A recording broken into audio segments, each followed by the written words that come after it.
Assalamualaikum warahmatullahi wabarakatuh. Perkenalkan, nama saya Nindiawati Daud, kelas C, Program Studi Pendidikan Geografi, jurusan Ilmu dan Teknologi Kebumian, Fakultas Matematika dan Ilmu Pengetahuan Alam, Universitas Negeri Gorontalo.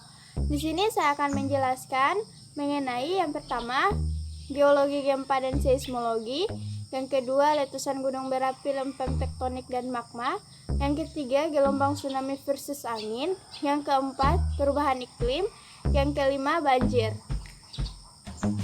Geologi gempa dan seismologi. Kata gempa secara efektif merupakan istilah yang mendefinisikan dirinya sendiri. Gempa bumi dapat terjadi karena aktivitas vulkanik, tumbukan meteorit, tanah longsor di bawah laut, ledakan bom nuklir, dan banyak lagi. Tetapi yang paling umum, gempa bumi disebabkan oleh pergerakan bumi yang tiba-tiba di sepanjang patahan. Kesalahan dan pemetaan geologi. Dalam hukum superposisi, Stena menyatakan bahwa dalam urutan yang tidak terbentuk dari lapisan batuan sedimen, setiap lapisan berturut-turut diendapkan di atas lapisan yang sebelumnya terbentuk dan karenanya lebih tua. Kedua, hukum Sarnos tentang kontinuitas asli menyatakan bahwa sedimen lien bersifat kontinu, berakhir hanya dengan berdiri di atas topografi yang tinggi seperti bukit atau sekumpulan, dengan mencubit karena kurangnya sedimen atau dengan perubahan bertahap dari satu jenis sedimen ke jenis lainnya. Jenis kesalahan. Yang pertama, kesalahan deep slip. Untuk mendefinisikan jenis sesar yang didominasi oleh gerakan vertikal yang disebut sesar deep slip. Kedua, kesalahan strike dip. Jika patahan menjadi horizontal atau sejajar dengan destination pemogokan, sesar ini disebut sesar pemogokan. Ada dua jenis gangguan terpeleset utama, yaitu gangguan normal dan gangguan terbalik. Perkembangan seismologi.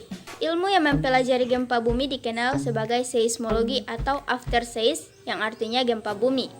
Alat lilin yang dikenal ditemukan di Cina pada 132 CE oleh Chang Heng. Instrumen crowd seismologi modern dimulai sekitar tahun 1880. Instrumentation terus berkembang melalui banyak gaya yang berbeda.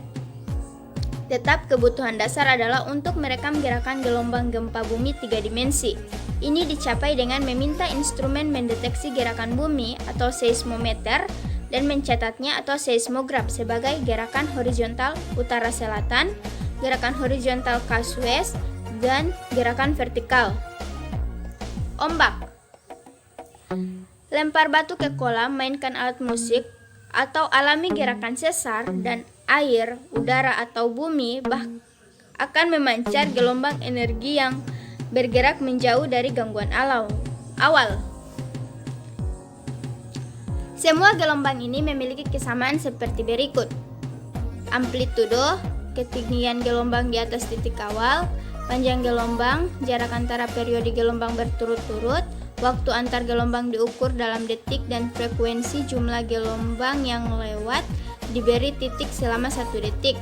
Frekuensi diukur dalam hertz, di mana 1 hertz sama dengan 1 siklus.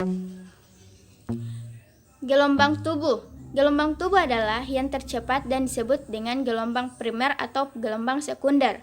Gelombang tubuh mulai dari sekitar 0,02 Hz hingga puluhan Hz menghasilkan getaran tanah yang terukur. Yang pertama, gelombang primer. Gelombang primer atau P adalah yang tercepat dan dengan demikian yang pertama mencapai stasiun rekaman. Gelombang P memancar keluar dari sumbernya dalam bola yang terus mengembang seperti balon yang mengembang dengan cepat. Mereka melakukan perjalanan melalui materi apapun, baik itu padat, cair, atau gas. Kedua, gelombang sekunder. Gelombang sekunder atau S adalah gelombang kedua yang mencapai stasiun rekaman.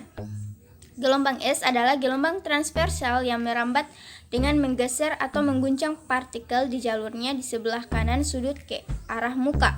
Gelombang S bergerak hanya melalui benda padat. Gelombang S tidak merambat melalui cairan. Saat mencapai fluida atau gas, energi gelombang S dipantulkan kembali menjadi batu atau diubah ke bentuk lain. Gelombang seismik dan interior bumi. Gempa bumi besar menghasilkan gelombang tubuh yang cukup energi direkam pada seismograf di seluruh dunia. Gelombang P dan gelombang S tidak mengikuti jalur sederhana. Saat mereka melewatinya melalui bumi, mereka mempercepat, memperlambat, dan mengubah arah dan gelombang es bahkan menghilang. Analisis jalur perjalanan dari gelombang seismik memberi kita model interior bumi.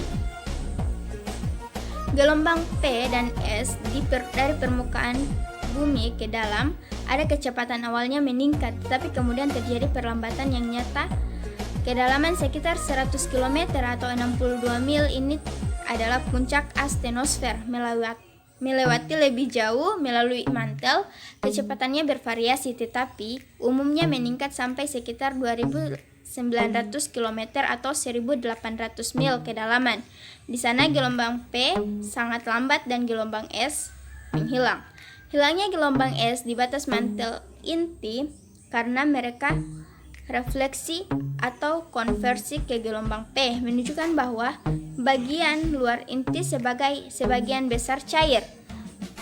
Pindah ke inti, kecepatan gelombang P secara bertahap meningkat sampai lompatan sekitar 5.150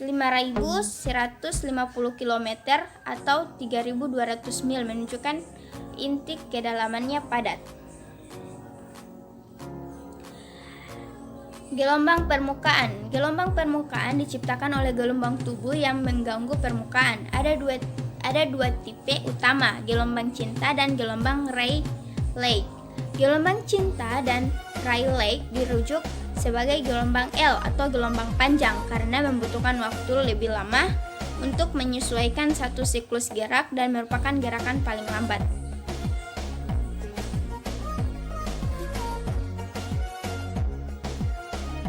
Letusan gunung berapi, lempeng tektonik, dan magma. Dua balok bangunan utama dari pengetahuan adalah yang terpenting untuk memahami keletusan gunung berapi. Lempeng tektonik telah memberi kita wawasan yang luas tentang gempa bumi. Sekarang ini akan membantu kita memahami gunung berapi.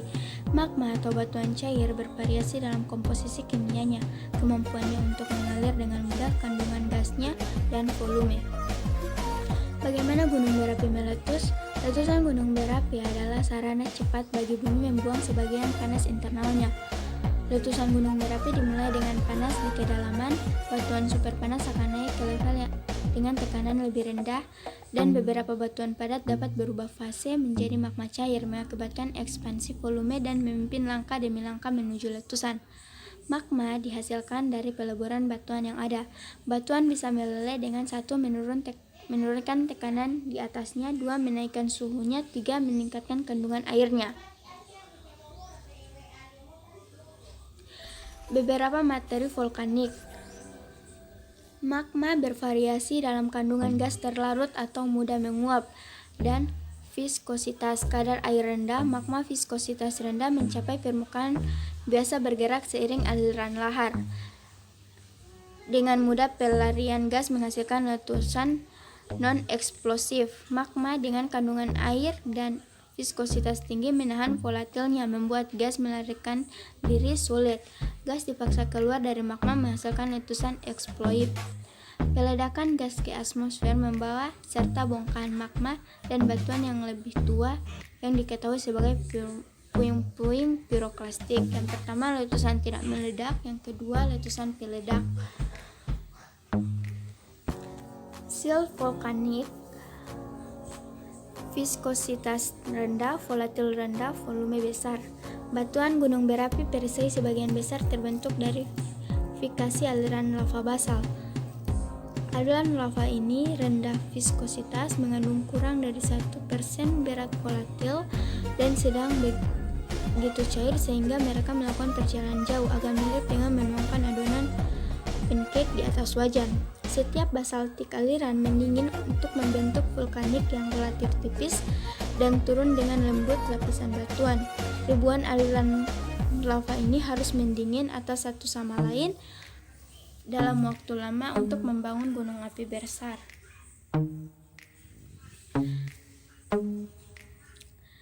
Dasar banjir, viskositas rendah, volatil rendah, volume sangat besar. Banjir basal adalah peristiwa vulkanik terbesar yang diketahui bumi. Dua karakteristik penting adalah yang pertama, besar sekali jumlah magma, gas, dan panas yang mereka tuangkan ke permukaan bumi, dan kedua, durasi geologis singkatnya. Basal banjir meletus volume magma yang sangat luar biasa dalam suatu geologis waktu yang sangat singkat, misalnya kurang dari 1 juta tahun. Hotspot juga memunculkan volume magma yang besar, tetapi melakukannya selama jangka waktu yang lama, misalnya 100 juta tahun. Volume magma meletus selama basal banjir secara acara dan area permukaan yang mereka kubur dengan lava begitu besar sehingga sulit untuk divisualisasikan. Cone core, kunjungan sedang, volatil sedang, volume kecil. Kerucut skoria adalah bukit berbentuk kerucut. Biasanya tingginya rendah, berbentuk dari puing-puing piroklastik, basaltik, hingga andesitik yang menumpuk di samping ventilasi vulkanik.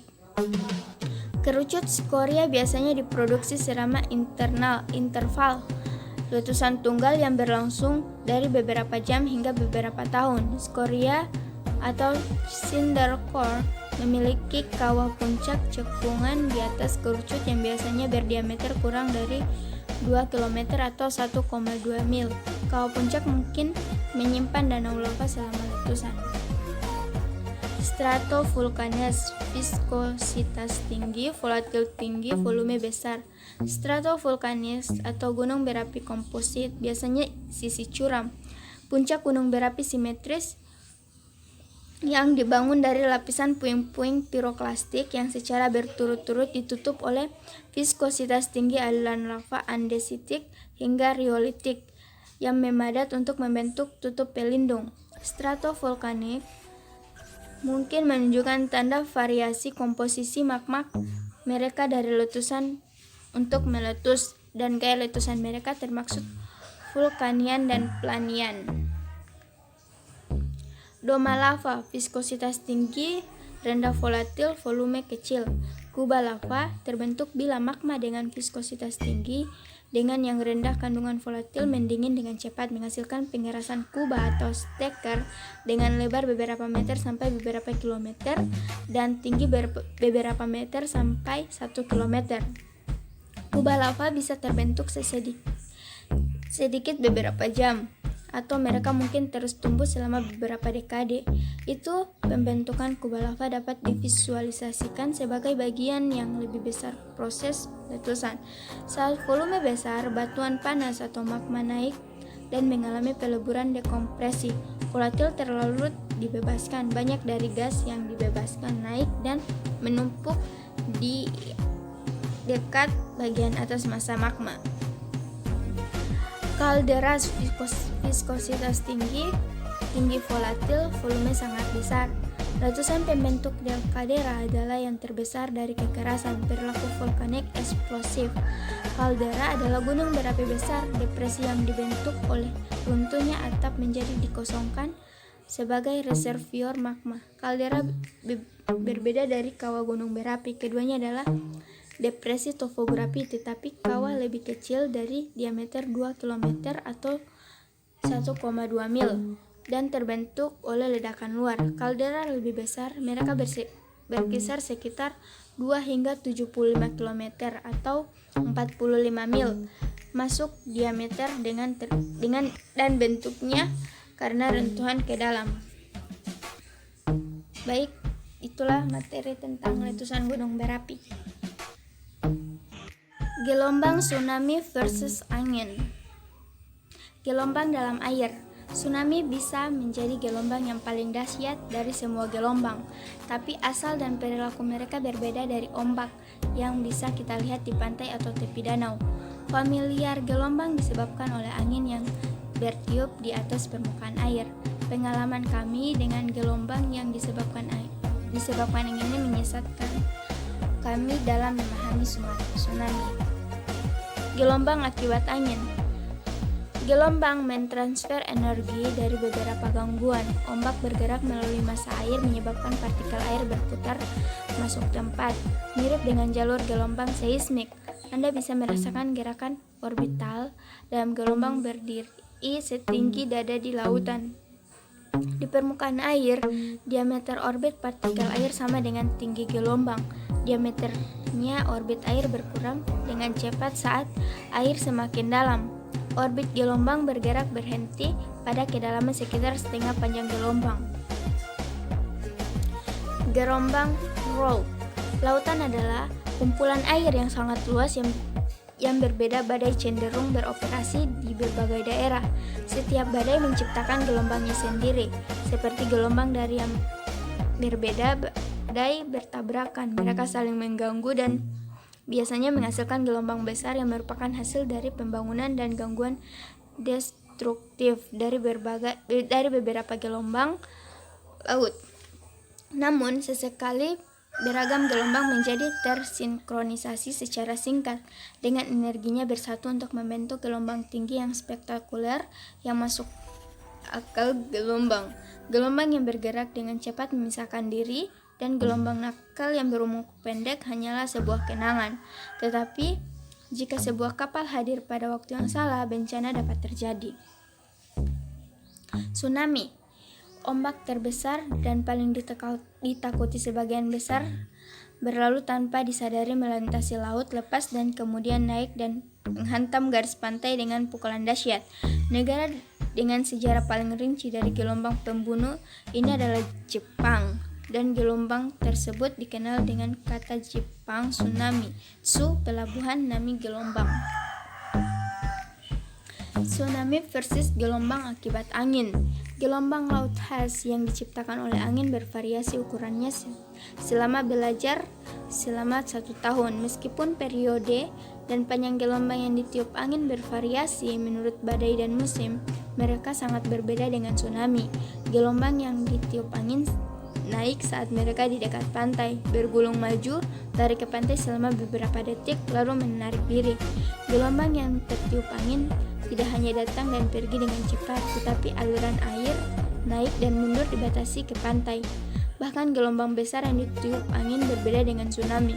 Tsunami datang sebagai yang terdepan, tepi massa air yang tinggi dengan cepat mengalir ke atas dan di atas pantai dan kemudian membanjiri daratan selama beberapa menit. Tsunami berbahaya karena pohon mereka momentum buruk membawa air dan puing-puing jauh ke pedalaman. Tsunami di pantai. Peristiwa tsunami bisa dimulai dengan penarikan mundur atau mundur dari permukaan laut jika palung gelombang mencapai pantai terlebih dahulu.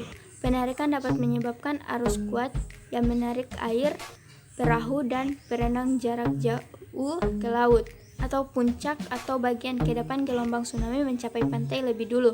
Kemudian yang kuat gelombang air laut merupakan naik yang lebih cepat dan lebih kuat pasang, bergegas melintasi pantai dan mendorong jauh ke pedalaman. Visualisasikan datar atau landai pantai dilanda tsunami dengan jangka waktu 60 menit. Tsunami dapat bergegas ke pedalaman menyebabkan kerusakan selama sekitar 30 menit sebelum air ditarik kembali dan membantu membentuk gelombang berikutnya. Tsunami akibat gempa. Gerakan patahan dasar laut yang menimbulkan gempa bumi besar juga menyebabkan tsunami yang dahsyat. Secara umum, untuk membuat tsunami, pergerakan sesar harus memiliki komponen vertikal, baik yang mengangkat atau menurunkan dasar laut, dan memiliki kekuatan gempa setidaknya 7,5 MW. Gerakan sesar mundur dan normal dasar laut yang menyuntikkan banyak energi ke air laut di atasnya. Di zona subduksi, lempeng bisa macet bersama-sama karena plat utama adalah menempel pada lempeng subduksi. Tepi laut depan adalah diseret ke bawah sementara area di belakang menonjol ke atas. Gerakan ini berlangsung selama berabad-abad, membangun ketegangan elastis sepanjang waktu. Saat macet, daerah pecah menyebabkan gempa bumi. Tepi terdepan piring utama pecah bebas, mata air ke arah laut dan ke atas menyebabkan tsunami. Sekian materi mengenai tsunami dan angin. Perubahan iklim. Iklim awal bumi rumah kaca intens. Miliaran tahun yang lalu iklim bumi berbeda secara dramatis dari hari ini. Rezim iklim bumi purba, planet ketiga dari matahari, dapat diketahui dengan melihat komposisi atmosfer planet-planet Venus adalah planet kedua dari matahari dan karenanya menerima radiasi matahari yang intens. Sebagian besar energi matahari terperangkap oleh atmosfer yang padat dan kaya karbon dioksida yang membantu menciptakan suhu permukaan sekitar 47 derajat Celcius. Kehidupan seperti yang kita kenal di Venus lebih sulit dibayangkan ketika suhu begitu tinggi sehingga permukaan batuan bersinar merah seperti di cincin api unggun. Mars adalah planet keempat dari matahari dan jaraknya yang lebih jauh menyebabkan menerima lebih banyak energi matahari. Namun, atmosfer Mars yang tipis juga kaya akan karbon dioksida, membantu menahan panas yang diterima dan minimalkan suhu permukaan meskipun suhu sekitar 31 derajat Celcius. Usia es Paleozoik terlambat. Salah satu zaman es utama dalam sejarah bumi dimulai sekitar 360 juta tahun yang lalu dan berlangsung sehingga 260 juta tahun yang lalu. Agar interval glasial berlangsung lama diperlukan kondisi skala luas dan tahan lama. Usia Torit Paleogen terlambat. Dunia memanas selama masa Paleosen atau 66 hingga 55 juta tahun yang lalu. Ada lebih banyak hentakan di lautan dan atmosfer Paleosen daripada sebelumnya. Zona persamaan memiliki suhu tropis dan curah hujan lebih tinggi, tapi serupa dengan yang mereka nikmati saat ini. Namun garis lintang yang lebih ke kutub secara nyata lebih hangat. Usia es Jonezoik terlambat. Dimulai dari puncak suhu pada 55 juta tahun yang lalu, Earth mulai tren pendinginan jangka panjang yang dibawa ke zaman es kita saat ini. Saat zaman es dimulai, air permukaan laut menguap dan beberapa mengendap di benua sebagai salju. El Nino, kapasitas panas yang tinggi dari air memberikan kemampuan untuk menyerap dan menyimpan panas dalam jumlah yang sangat besar pada saat pemanasan dan untuk melepaskan panas dalam jumlah yang banyak pada saat pendinginan. Pasokan panas di laut dunia memiliki pengaruh besar pada atmosfer dan iklim dunia. Contoh coupling atmosfer laut adalah fenomena yang umumnya ditandai di Amerika Selatan dengan kedatangan air laut hangat ke Paru dan Ekuador di dekat waktu Natal. Fenomena ini dikenal sebagai El Nino, bahasa Spanyolnya untuk anak. La Nina, perairan permukaan laut adalah mozaik dari masa air yang lebih hangat, sedang, dan lebih dingin yang memberikan kontrol yang kuat pada cuaca regional. Masa air permukaan Samudra Pasifik dengan suhu berbeda diukur dengan satelit. Ketika air permukaan yang lebih hangat dari biasanya meluas di sepanjang pantai barat Amerika selama El Nino. Biasanya terjadi curah hujan tinggi dan banjir yang menyertai, tetapi El Nina memiliki seorang saudara perempuan yang bernama La Nina atau gadis, dan dia memiliki kepribadian yang berbeda. La Nina seketika terjadi air yang lebih dingin bergerak ke Ekuador Samudra Pasifik. Vulkanisme dan iklim. Benjamin Franklin menyadari pada tahun 1784 bahwa aktivitas vulkanisme dapat mempengaruhi cuaca. Dia menyatakan bahwa kabut asap dan cuaca dingin di Eropa selama 1783 sampai 84 disebabkan oleh aliran lahar dan gas yang sangat besar di Laki Islandia. Bagaimana lagi pengaruh vulkanisme terhadap iklim? Letusan Plinian yang besar dan eksploit dapat meledakkan abu halus dan gas yang cukup tinggi untuk berada di atas zona cuaca normal. Bebas dari efek pembersihan hujan di stratosfer, produk vulkanik dapat menampung selama bertahun-tahun dan mengganggu sinar matahari yang masuk. Abu vulkanik terbaik atau 0,001 mm dapat bertahan lama selama bertahun-tahun. Kebanyakan gas yang dihembuskan ke stratosfer menghilang ke angkasa, tetapi sulfur dioksida atau SO2 mengambil oksigen dan air yang membentuk aerosol asam sulfat atau H2SO4 yang dapat bertahan selama bertahun-tahun. Efek iklim vulkanik. Letusan yang kaya gas dapat menurunkan jumlah radiasi matahari yang masuk dan dengan demikian menyebabkan produksi pertanian menurun, yang selanjutnya dapat menyebabkan kelaparan, penyakit, dan kematian. Pada awal 1800-an, Gunung Tambora di Pulau Sumbawa di Indonesia berdiri setinggi 4.000 meter atau 13.000 kaki. Setelah letusan eksploit 10-11 April 1915, Tambora hanya setinggi 2.650 meter atau 8.700 kaki dan memiliki lebar asealdera 7 km atau 14 mil dan kedalaman 1,1 km atau 0,7 mil.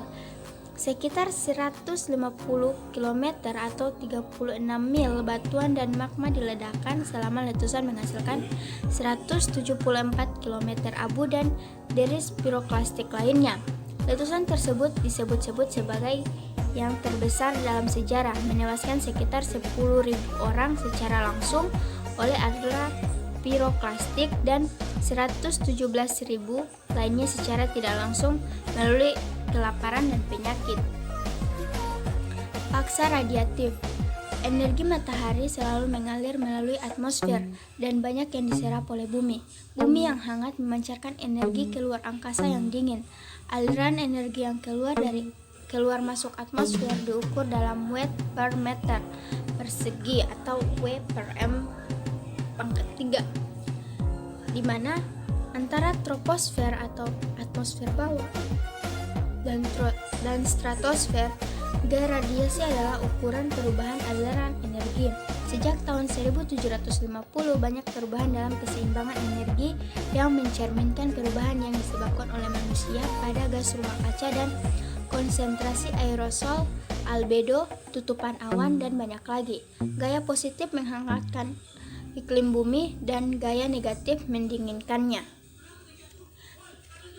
Itulah materi dari perubahan iklim.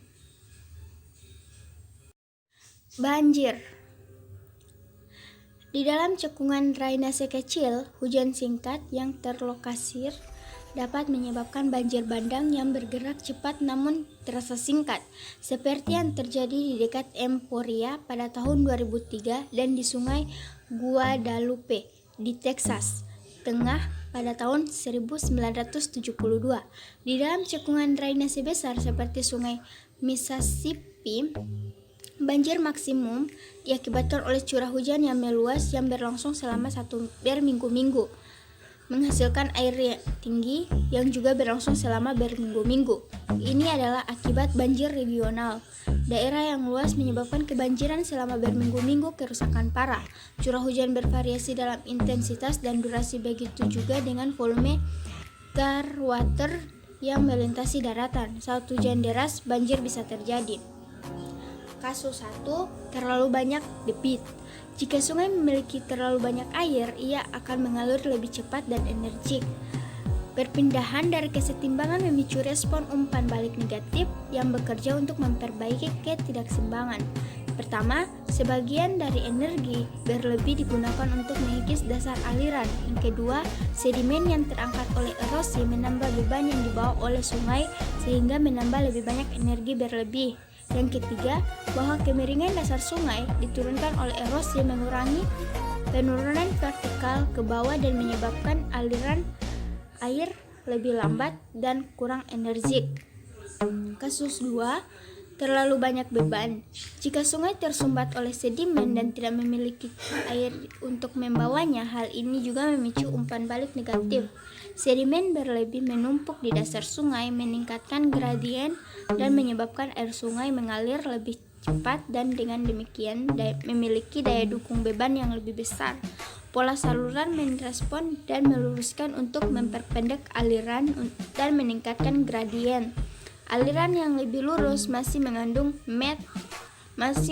set yang yang berlebih, menyebabkan air memilih jalannya melalui jalinan aliran. Banjir bandang. Badai konvektif besar menumpuk dalam hitungan jam dan dengan cepat melepaskan dinding air yang mengerikan. Banjir bandang. Topografi yang curam membantu petir membentuk dan kemudian menyediakan lembah-lembah terjal yang membuat banjir mematikan. Sebagian besar kematian terkait banjir di Amerika Serikat disebabkan oleh banjir bandang. Air yang mengalir sekitar 3 meter pada makanan penutup dalam di atas 225 kg atau 500 lb dengan gaya lateral 106 meter atau 2 meter. Air dalam mencapai dasar kucing akan ada peningkatan daya apung sekitar 80 kg. Banjir regional. Pangan daerah berbeda dengan banjir bandang. Perairan tinggi dapat membanjiri wilayah yang luas selama berminggu-minggu, menyebabkan sedikit kematian, tetapi kerusakan parah dan ujian ketahanan manusia yang parah. Banjir regional atau genangan terjadi di lembah sungai besar dengan topografi rendah saat tide shale yang berkepanjangan dan berat dari sistem silikon yang tersebar luas. Di Amerika Serikat, sekitar 2,5% tanahnya merupakan dataran banjir dan rumah bagi sekitar 635 penduduk. Dataran banjir mengandung banyak properti berharga yang secara berkala dibanjiri. Hidrografi. Hidrograf memplot volume air atau kedalaman aliran terhadap waktu. Ia mencatat aliran volume air yang mengalir ke hilir. Ada jeda waktu untuk air hujan mengalir di atas permukaan tanah dan mencapai saluran aliran, tetapi ketinggian permukaan aliran biasanya naik dengan cepat begitu permukaan air limpasan mencapai saluran. Bagian naik dari hidrograf curam ketika puncak banjir melewati hilir. Tingkat aliran tidak turun secepat naiknya. Baiklah, itulah materi mengenai banjir. Baiklah, itulah paparan materi dari saya. Jika ada salah kata, mohon dimaafkan. Wabillahi taufiq wal hidayah. Wassalamualaikum warahmatullahi wabarakatuh.